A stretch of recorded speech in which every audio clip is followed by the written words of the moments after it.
Rain is supposed to wash things away, cleanse the earth, provide renewal and fresh starts. But in a valley deep in Virginia's Appalachian Mountains, the rain doesn't wash away, it remembers. Every person who's died in these mountains over the past 200 years has left something behind in the water cycle. Their final moments, their last thoughts, the terror, pain, or peace they felt as consciousness slipped away. And when that water returns as rain, when those droplets touch living skin, the memories transfer. You experience their deaths as if they were your own. Feel their fear, their agony, their desperate final attempts to survive. This is the story of Dr. Iris Chen, who came to the town of Mercy Falls to study trauma. She thought the residents were suffering from shared delusion or environmental contamination. She had no idea the rain was carrying the accumulated deaths of 2 centuries, that every storm brought a flood of dying memories, that the town was slowly drowning in other people's final moments. Welcome to Mercy Falls. The forecast calls for rain, and the dead are waiting to share what they remember. Dr. Iris Chen had spent 12 years studying post-traumatic stress disorder in communities affected by mass tragedy, and the statistics from Mercy Falls, Virginia, were unlike anything she'd encountered. The town of 247 residents had a PTSD rate of 89%, more than quadruple the rate in combat veterans. Depression, anxiety disorders, and psychotic breaks were epidemic, and most disturbing, the town had the highest suicide rate per capita in the United States, with most victims citing the memories as their reason for ending their lives. But there had been no mass tragedy in Mercy Falls, no disaster, no violence, no event that could explain the town's collective trauma. The residents simply broke. One by one, over years, they developed symptoms of severe trauma despite having lived relatively peaceful lives. The CDC had investigated, looking for environmental toxins or waterborne pathogens that might cause neurological damage. They'd found nothing. The Virginia Department of Health had conducted mental health assessments, diagnosing widespread trauma, but unable to identify the source. And still, the residents of Mercy Falls continued to deteriorate, their minds slowly fragmenting under the weight of memories that weren't their own. Iris arrived in Mercy Falls on October 3rd as the first autumn storms were rolling in. The town sat in a narrow valley surrounded by steep, thickly forested mountains. A single road wound down from the ridge, dead-ending at the valley floor where the small community clustered around a creek that ran year-round. The isolation was immediately apparent. No cell service, no internet, electricity only from a small hydroelectric plant on the creek. The residents lived simply, many in houses that dated back a century or more, and they moved through their daily routines with a strange, haunted quality, as if they were going through motions they no longer quite understood the purpose of. Iris checked into the town's only guest house, run by a woman in her 60s named Margaret Holloway. Margaret had the same haunted look as everyone else Iris had seen. Dark circles under her eyes, a tremor in her hands, a 1,000-yard stare that spoke of trauma beyond articulation. "You're the psychologist," Margaret said, showing Iris to a small but clean room on the 2nd floor. "Here to study us like lab rats." "I'm here to help," Iris corrected gently. "The trauma you're experiencing, there has to be a source.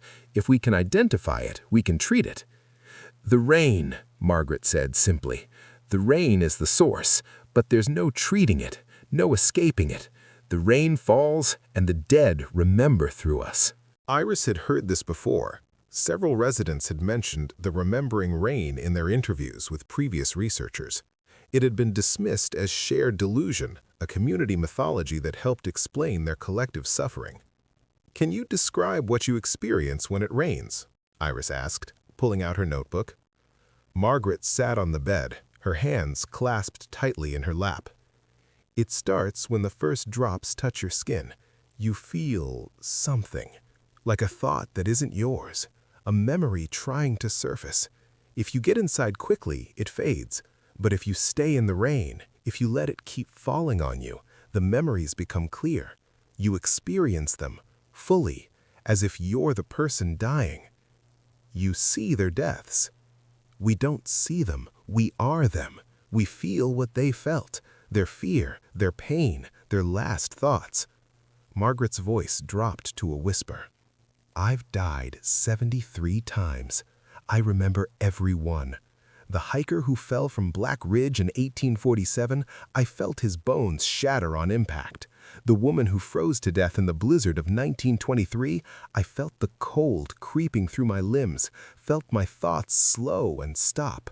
The hunter who was mauled by a bear in 1967, I felt teeth tearing through my chest.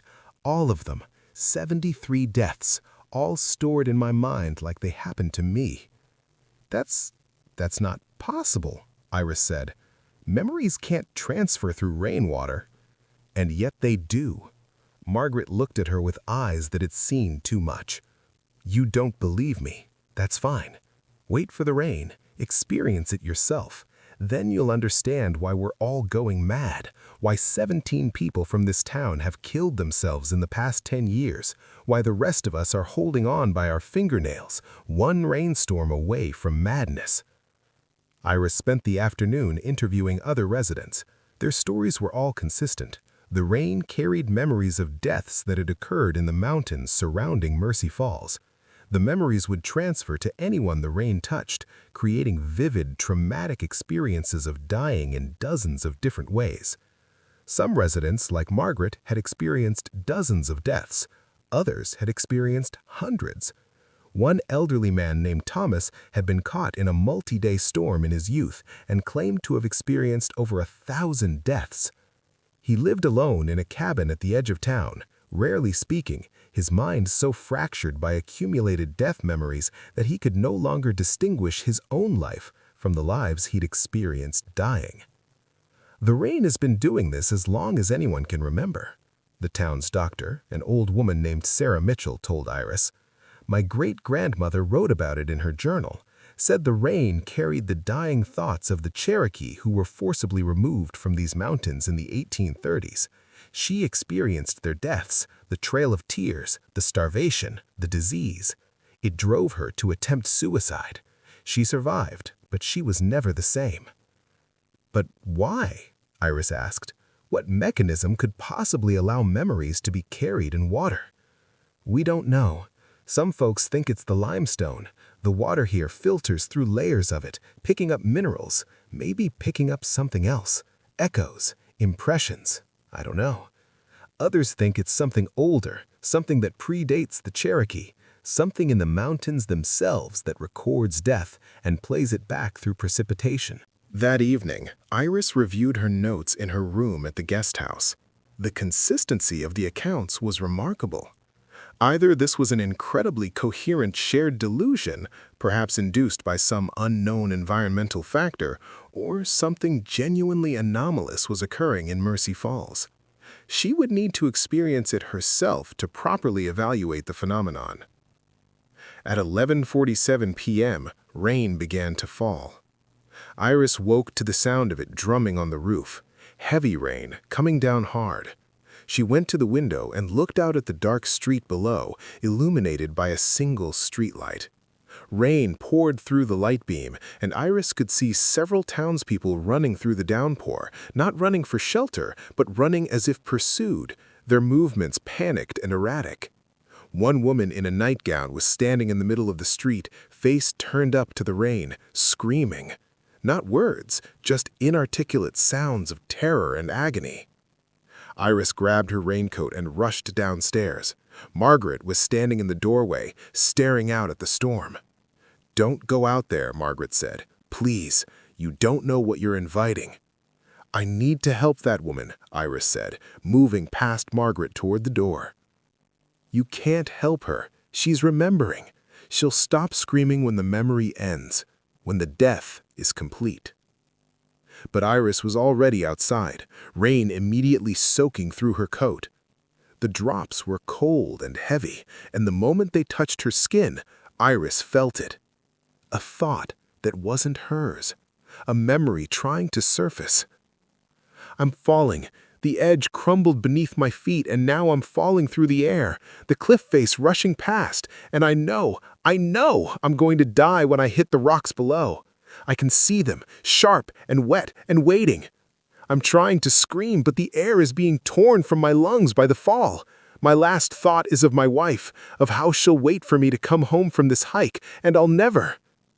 Impact. Pain beyond description. Darkness. Iris gasped and stumbled, her hands instinctively going to her chest as if checking for injury, but she was unharmed. It had been a memory, not hers, but so vivid and complete that she'd experienced it as her own. She'd felt the fall, the terror, the impact, the death. Jesus, Iris whispered, her whole body shaking. She'd just experienced someone dying, fully, completely, as if it had happened to her. And the rain was still falling. More drops touching her skin, more memories trying to surface. Iris ran for the guest house, but she wasn't fast enough. 3 more memories hit her before she reached the door. Hypothermia. I'm so cold I've stopped shivering. That's a bad sign. I know that's a bad sign. I'm lying in the snow and I just want to sleep. The cold doesn't hurt anymore. My thoughts are slowing down. I'm thinking about summer, about being warm, and then I'm not thinking about anything at all. The bear came out of nowhere, charged before I could even raise my rifle. I felt its claws ripping through my stomach, and I'm trying to hold my insides in, but they're slipping through my fingers. And the pain. Drowning. The current pulled me under, and I can't find the surface. My lungs are burning. I'm trying not to breathe in water, but my body is demanding air, and I can't. I breathe in, and it's water, not air. Iris collapsed on the guest house porch, sobbing and gasping. 4 deaths, 4 complete experiences of dying, all in the space of 90 seconds. The memories were fading now, becoming less immediate, but they were still there, still part of her consciousness, still available for recall in perfect detail. Margaret helped her inside and wrapped her in blankets. "Now you understand," she said quietly. "Now you know what we live with. Every time it rains, more memories, more deaths, building up inside us until we can barely remember our own lives through the accumulated dying of others." Iris spent the night processing what had happened. The memories were unlike any trauma she'd encountered professionally. They were complete and perfect, not degraded or partial like normal memories, but pristine experiences of someone else's death that her brain couldn't distinguish from her own memories. She could recall with perfect clarity what it felt like to fall from a cliff, to die of hypothermia, to be mauled by a bear, to drown. And those memories came with emotions, the dying terror, the desperate final thoughts, the acceptance or denial or rage that accompanied death. It was, Iris realized, a form of trauma that shouldn't be possible. Her brain was treating these borrowed memories as her own, integrating them into her consciousness, creating PTSD symptoms from deaths she'd never actually experienced. The next day, Iris began studying the phenomenon in earnest. She collected rainwater samples and sent them out for analysis. She interviewed more residents about their experiences, and she started documenting her own symptoms, the intrusive thoughts, the flashbacks, the emotional dysregulation that came from carrying 4 death memories. The water analysis came back normal, nothing unusual in the chemical composition, no toxins or pathogens, just ordinary rainwater with a slightly higher mineral content due to the limestone geology. But Iris knew what she'd experienced, and she believed the residents' accounts. The rain in Mercy Falls was doing something that science couldn't currently explain, transferring memories of death from the deceased to the living. The question was, how could it be stopped? Iris spent 2 weeks in Mercy Falls, and in that time it rained 4 more times.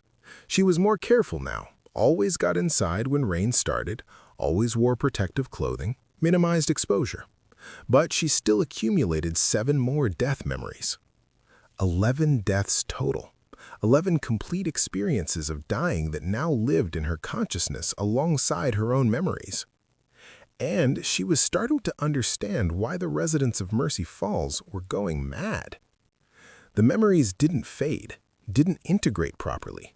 They remained as vivid as the day she acquired them, creating a sort of memory overload where Iris sometimes couldn't remember which experiences were hers and which belonged to the dead. She'd catch herself thinking about the time I fell from the cliff or when I died in the blizzard, before realizing those weren't her memories at all. The emotional toll was even worse.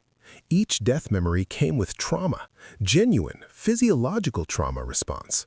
Iris was developing PTSD from deaths she'd never experienced, her brain unable to distinguish between borrowed memories and real experiences.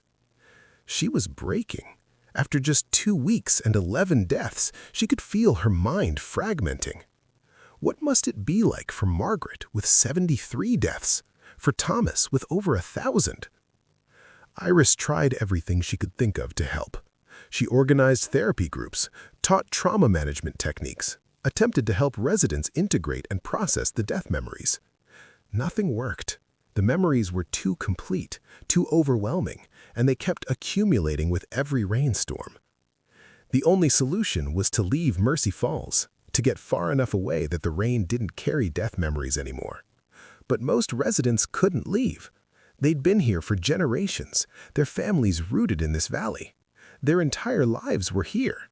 And where would they go? How could they start over when their minds were already fragmenting from accumulated trauma? On her last night in Mercy Falls, Iris sat with Margaret on the guest house porch as another storm rolled in. "You're leaving tomorrow," Margaret said. It wasn't a question. "I have to," Iris admitted.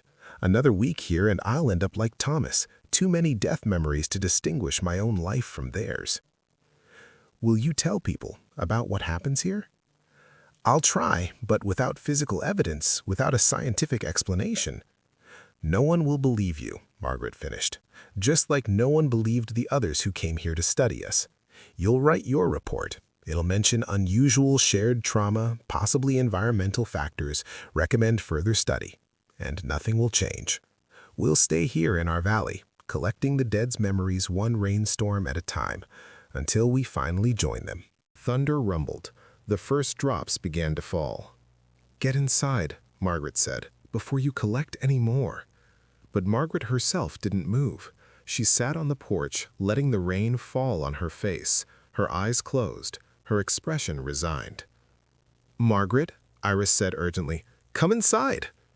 "I'm already gone," Margaret said softly. 73 deaths wasn't enough to break me, but I can feel myself fading.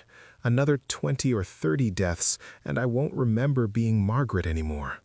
I'll just be a collection of dying moments, a person made entirely of other people's last seconds. So why delay it? Why not just accumulate faster? Get it over with." "Because you're still alive," Iris pleaded. "You still have your own life, your own memories." "Do I?" Margaret opened her eyes, and Iris saw nothing in them. No personality, no self, just a vast accumulation of dying moments staring out from behind empty eyes. "I remember dying more than I remember living. What does that make me?" Iris fled inside, unable to watch Margaret surrender to the rain. She packed her belongings and prepared to leave at first light. But that night, Iris dreamed of dying. All 11 deaths played out in sequence, and she experienced them again. The fall, the cold, the bear attack, the drowning, and 7 others. She woke screaming, unable to remember which bedroom was hers, which life she was living, whether she was Iris Chen or one of the 11 people whose deaths she carried. She left Mercy Falls the next morning without saying goodbye to anyone. 6 months later, Dr. Iris Chen published her findings in a psychiatric journal. The paper documented the phenomenon of traumatic memory transfer in Mercy Falls, hypothesizing an unknown environmental factor that created shared false memories of death. Her recommendations included immediate evacuation of the town and comprehensive study of the water supply. The paper was largely ignored. Without reproducible evidence or a plausible mechanism, it was dismissed as an interesting case study in shared delusion, nothing more. Mercy Falls remained inhabited. The residents continued to experience the remembering rain, and Iris carried 11 death memories that would never fade. She tried to return to her normal life, her normal practice, but the memories intruded constantly. She'd be conducting therapy and suddenly remember drowning, would be grocery shopping and feel the terror of falling from a cliff, would wake in the night convinced she was freezing to death in the snow. The trauma was real. The PTSD symptoms were genuine, and no amount of therapy could help because the memories that caused her trauma weren't hers to process. They were perfect, complete records of other people's deaths, and her brain treated them as her own experiences. Iris lasted 8 months before she broke. She checked herself into a psychiatric facility, unable to distinguish her own memories from the borrowed ones, unable to function under the weight of 11 deaths. She stayed there for 6 weeks. The treatment helped: medication, therapy, structured routine. She learned to manage the intrusive death memories, to recognize when she was recalling deaths that weren't hers. But she never fully recovered. How could she? The memories were permanent. 11 deaths living in her consciousness, each one as vivid as her own life experiences. And sometimes, on rainy nights, Iris swears she can feel new memories trying to surface, as if the rain in Virginia has followed her, as if the dead she didn't collect in Mercy Falls have found her anyway, determined to share their final moments with someone, anyone who will remember them. It's not possible, she tells herself. The phenomenon is localized to Mercy Falls, specific to that valley's unique conditions. But the memories keep coming, and Iris has started to wonder, what if the rain everywhere remembers? What if every raindrop carries some fragment of death, some echo of everyone who's died beneath the sky? What if Mercy Falls is just where the effect is strongest, where the memories are most concentrated, but the phenomenon exists globally on a smaller scale?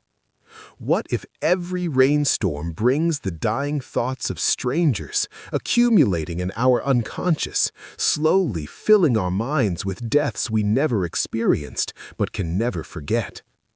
Iris doesn't leave her apartment when it rains anymore. Can't, won't. The terror is too great. And in Mercy Falls, the rain continues to fall. The residents continue to collect memories, and one by one, they surrender to the accumulated weight of centuries of death, their own identities dissolving into the vast chorus of the dying. Margaret Holloway was found dead 3 months after Iris left. Suicide.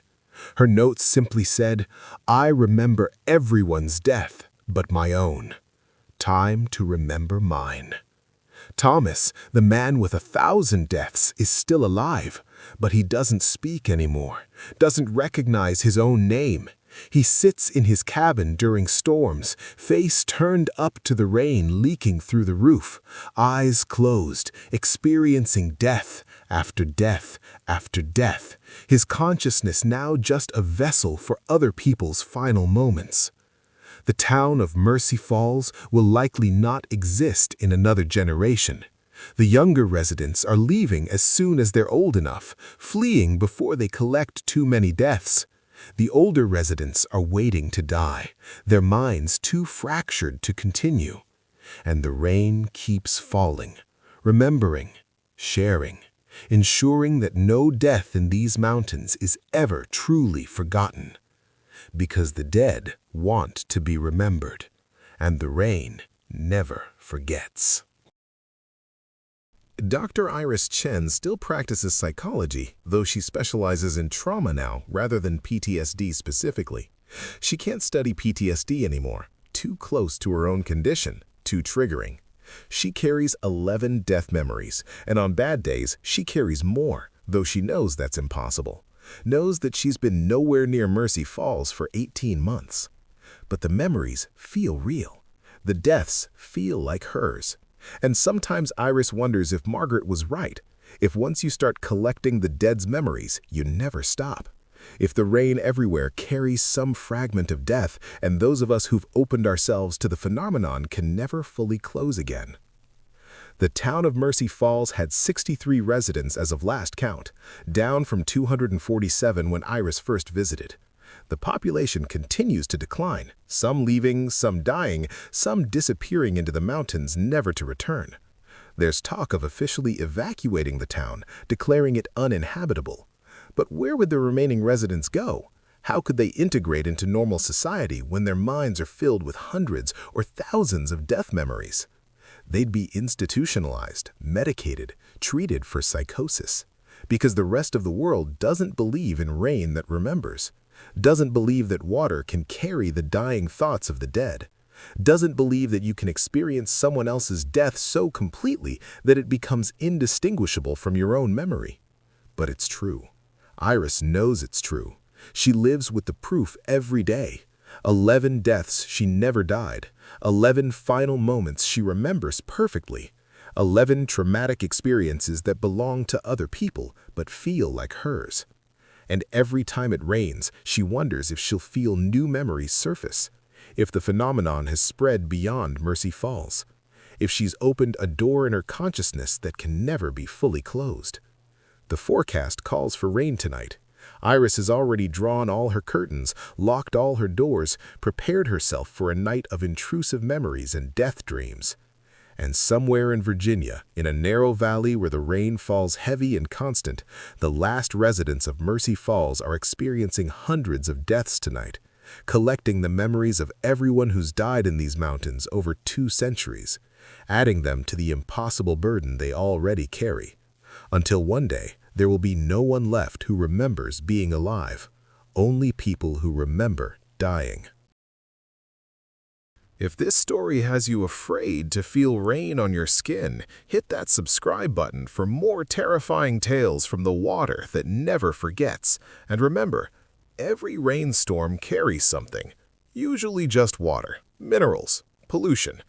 But in some places, in valleys where the geology is right and the history is dark enough, the rain carries more. It carries memories, final moments, dying thoughts. And if you're unlucky enough to feel that rain on your skin, you'll collect those memories whether you want to or not. You'll experience deaths that aren't yours. You'll carry trauma from lives you never lived, and you'll spend the rest of your days unable to distinguish your own memories from the accumulated dying of strangers. The rain in Mercy Falls still remembers. 2 centuries of deaths, thousands of final moments, all stored in the water cycle, all waiting to transfer to anyone who feels the rain. Don't visit Mercy Falls. Don't stand in the rain, and if you ever feel a memory that isn't yours trying to surface during a storm, get inside, get dry, and hope you haven't already collected too many deaths to recover from.